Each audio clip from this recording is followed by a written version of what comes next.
कैसे हैं आप लोग? आई होप अच्छे होंगे। प्रिपरेशन एकदम बढ़िया चल रही होगी आप लोगों की। तो चलिए आज की वीडियो को शुरू करते हैं। आज की क्लास में कवर करेंगे पार्किंसन डिजीज़ के बारे में। तो पार्किंसन डिजीज एक न्यूरोडिजेनरेटिव डिसऑर्डर है जो कि लीड करता है progressive deterioration of motor function due to loss of dopamine producing brain cells. Incidence rate देख लेते हैं। Approximately 60,000 American are diagnosed with Parkinson disease each year.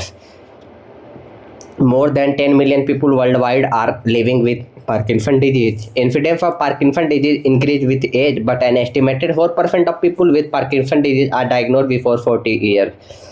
Approximately 60,000 American हर साल डायग्नोज होते हैं पार्किंसन डिजीज से, और इसके बाद पूरे दुनिया भर में 10 मिलियन लोग सफ़र कर रहे हैं पार्किंसन डिजीज से। आगे बढ़ते हैं। रिस्क फैक्टर क्या क्या हो सकते हैं इसके? Age, heredity, sex, exposure to toxins, diabetes, arterial hypertensions. Causes क्या होते हैं? In Parkinson disease certain nerve cells यानी कि neurons in the brain gradually break down और डाई। न्यूरॉन जो होता है वह ब्रेक डाउन हो जाता है उसका, या फिर वह न्यूरॉन खत्म हो जाता है। Many of the symptoms are due to loss of neuron that produce a chemical messenger in the brain called dopamine. When a dopamine level decrease it cause abnormal brain activity leading to sign of Parkinson disease. यानी कि dopamine का level जब हमारा decrease होता है तो brain हमारा abnormal activity करने लगती है, जो कि एक लीड्स करती है पार्किंसन डिजीज के सिम्टम्स को।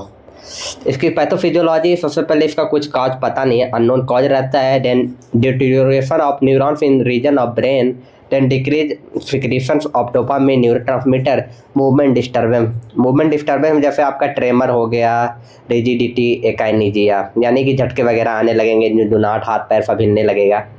सिम्टम्स इसके क्या हैं? सबसे पहला है tremor, slowed movement, rigid muscles, impaired posture and balance, loss of automatic movement, speech changes, writing changes. Diagnostic evaluation कैसे कर सकते हैं? इमेजिंग टेस्ट में सीटी स्कैन और MRI, spinal tap, lumbar puncture, electroencephalogram, PEG, brain biopsy. Complication इसके क्या क्या हो सकते हैं? जैसे thinking difficulty, depression, emotional change, swallowing problems, sleep problems and sleep disorder, constipation, blood pressure changes, small dysfunctions, fatigue, pain, sexual dysfunction. आगे बढ़ते हैं।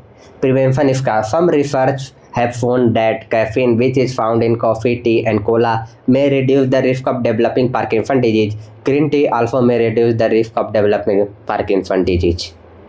मेडिकल मैनेजमेंट इसका, carbidopa levodopa infusion, dopamine agonist, catechol O methyl transferase, COMT inhibitors, anticholinergics और amantadine. Surgical procedure है deep brain stimulation, thalamotomy, pallidotomy. Nursing care plan इसका क्या क्या बन सकता है? Ineffective airway clearance, disturb thought process, imbalance nutrition, impaired physical mobility.